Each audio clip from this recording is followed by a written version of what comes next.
Okay, let your handout packet pretty much handy. We're pretty much going to refer to that today. Let's take a look. So up on the screen there, an announcement, January 11th. It'll be here before we know it. Unfortunately, I'm mentioning after break already, and I know we're thinking we will need to get to break and have a good time and all that. So have a good break. But anyway, there you go. Any issues at all, you know, you can always ask me anything. No problem. It's your grade. Let me know anything I can help you with. Okay, moving right along here.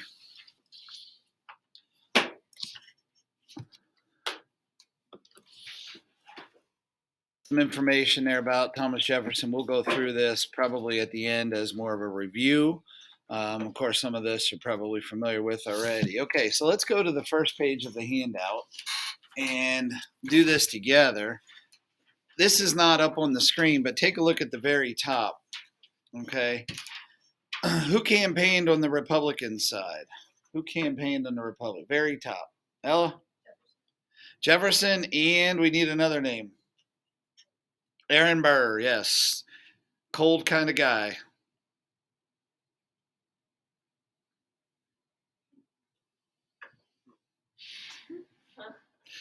Federalists, everybody? John Adams, yes. Jefferson was accused of being an atheist. Okay, let's just read through that stanza, paragraph. This is on your handout now, okay? This is on your handout. All right, so let's take a look. Was he an atheist? Well, since he wrote the Virginia Statute of Religious Freedom, which called for a separation of what and what? Church and state. Some accused him of not being religious, not believing in God, being an atheist. Is that a fair assumption? What do you think, Jesse? A lot would agree with you. Others also said, wait a minute, there should be religious qualifications to be in office, to be president, to be in Congress, to be in the Supreme Court. You should be religious. What do you think, Emily? You think that's fair? No. Okay.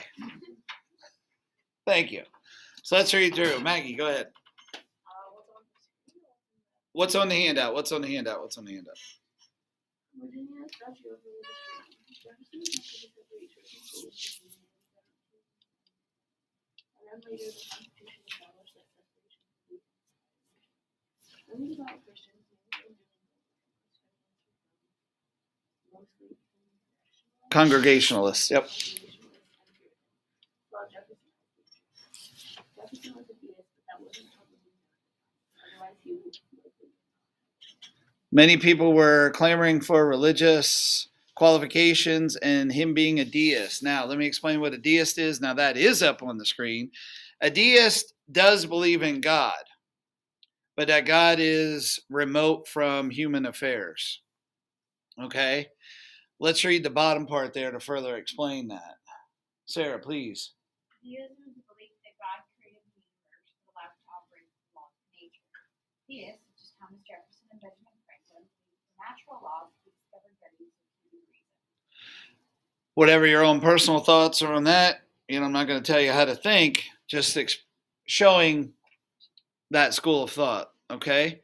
So let's go over to the right side. Why was he accused of being an atheist? What does that reveal about politics and culture of the time? So we kind of covered that, but what do you think the answer to that question would be? Georgia. That religion was deeply integrated in everyday life. Absolutely, yes. Why? Give me an example that proves that. Religion being integrated in everyday life. Give me an example. Go ahead, Evelyn. Well, today we say under God. Okay, even today, under God and the Pledge of Allegiance. How about even back then? Go ahead. Well, I know, not now, but they used to pray in schools and stuff like that. Yes, until the 1960s. Kaylee? Yeah, Washington. Good. What added "So help me God"? Why did many Europeans come here? Gracie? Yeah, and it found its way into the First Amendment. So I think those are all great examples. Excellent. When Jefferson won the election, many fearful Congregationalists hid their Bibles. Why do you think they did that? Why do you think they did that? Go ahead. They didn't want them taken. Yeah, they kind of thought that there'd be a criticism, etc. Okay. Now, let's jump down there to who was Sally Hemings from your video there? Who was Sally Hemings? Do we have an answer? Kaylee. She was one of Jefferson's servants. Yes. She was a slave, a servant. Yes. And anything else? Good. Mother to his children. Yes. There is DNA evidence out there that she did father several of his children. Two, they say there are other speculations there. Why am I telling you this story? Well, first of all, it's part of history. Second of all, it plays a role in the election of 1800, which is a very important election. Keep 1800 in mind, okay? Let's read through the bottom part there. Gracie, please. Sorry. I meant to cross that out. It should be all that crossed off over to wife, and then replace that with Jefferson's wife. Okay? See that part there at the bottom? Take your pen, cross that out. Sally Hemings, no, cross that out and just write Jefferson's wife. See that part at the bottom? I thought I caught that before I copied them, but I guess I didn't. All right, now, please, Jefferson's wife had died. Go ahead. Jefferson's wife had died, and he had promised her he would never remarry. Sally was the half sister of his wife.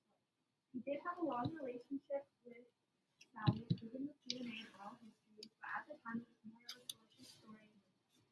The historical analysis of their relationship varies from true love to abusive master. Most of the political attacks concerning Hemings came after the election, but Adams did not try to capitalize on the rumors by supporting whispering campaigns for their spread. Okay, I do want you to know Adams did try to use that against Jefferson. Okay, claims that he was abusive to slaves, etc. Adams was not a slave owner. Okay, I want you to understand that Adams was not a slave owner. Jefferson was. Okay, and that's an important part to think of the context there. Okay, so let's read the screen there. I'm not going to ask you to write all this down, but just a little more information. Evelyn, please. Sally Hemings.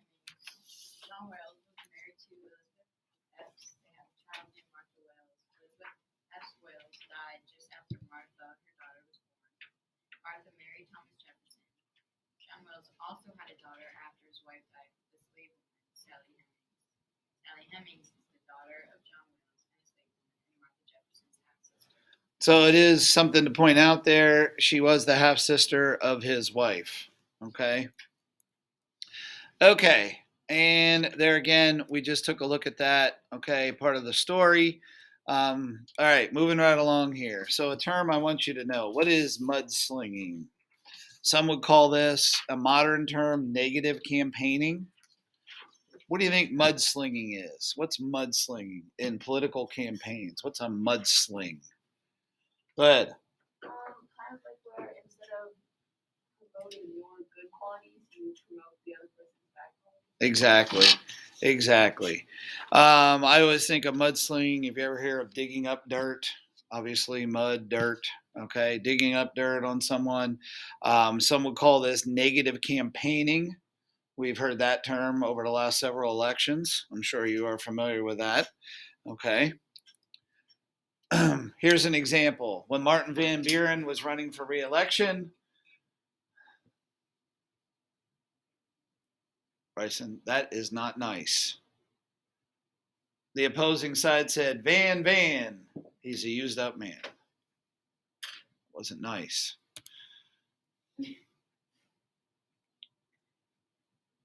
Okay.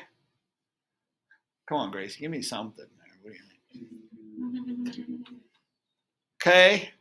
Obviously, we know that political campaigns can get nastier than that, right?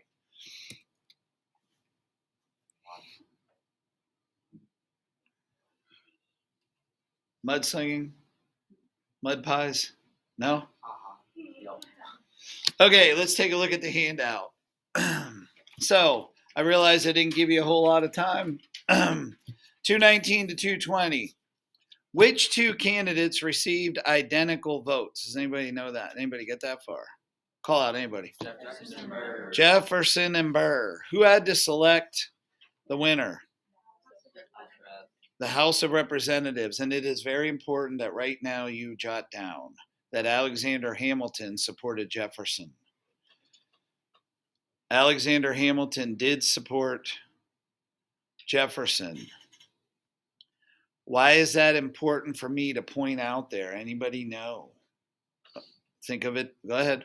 Because Hamilton was like a strong Federalist, and Jefferson was a strong Republican, so they were like the opposite of opposing parties. I couldn't agree more. Very good. There's something else to think of. Go ahead. Yeah. Also notice there what I'm saying is since Alexander Hamilton supported Jefferson, he did not support Burr. There's going to be a rivalry there. I'm sure you've heard this story. Make sure you note that, okay? Hamilton did support Jefferson. Burr, you're all big sad face.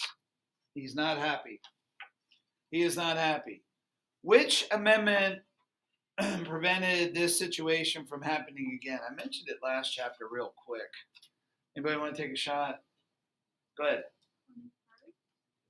No, before that. 12th Amendment, yes. And just jot down that was 1804. The 12th Amendment in 1804. Who was James Baird and what did Jefferson promise him? Anybody get that one? Good. He was a Federalist, and Jefferson promised him that if Jefferson was elected, he wouldn't fire all the Federalists, and that he wouldn't get rid of Hamilton's financial plan. Okay. And for the most part, he did keep Hamilton's plan. However, he did fire a lot of Federalists. Now, he didn't fire all of them. He didn't lie. But he did fire a lot. Okay. And that brings us to one of the most critical elections in history, some call the most important in history. I want you to think of the election of 1800 as a turning point. Okay? The election of 1800 is a turning point. Why? Ella, go ahead. The power of the U.S. government was transferred by the Federalists, like they kind of just let them do their own thing with the presidential election. They didn't have to control it. Excellent. And the key word there is peaceful. There was a peaceful transfer of power. What I want you to know is the losing side did accept defeat. Now, why is that significant? Put yourself in the context of 1800. How new is our government? Brand new, right? Brand new. If there would have been fighting and squabbling over this, see, there was no such thing as a coup d'etat here. There was no revolution where we were revolting against the newly elected president. And I need you to understand that. The losing side accepted defeat. Now, can anybody go one step further? The losing side's accepting defeat. What did they support? Think of that yellow crinkly paper thing. Go ahead. Make sure you know that. The losing side honored the Constitution. Okay? The losing side honored the Constitution. The Constitution was tested. And yet again, the Constitution was supported. Peaceful transfer of power. And we'll pick up with this January 3rd. Have a great day. I'll see you tomorrow for attendance. Have a great break. So we are going to first period tomorrow then? For attendance only.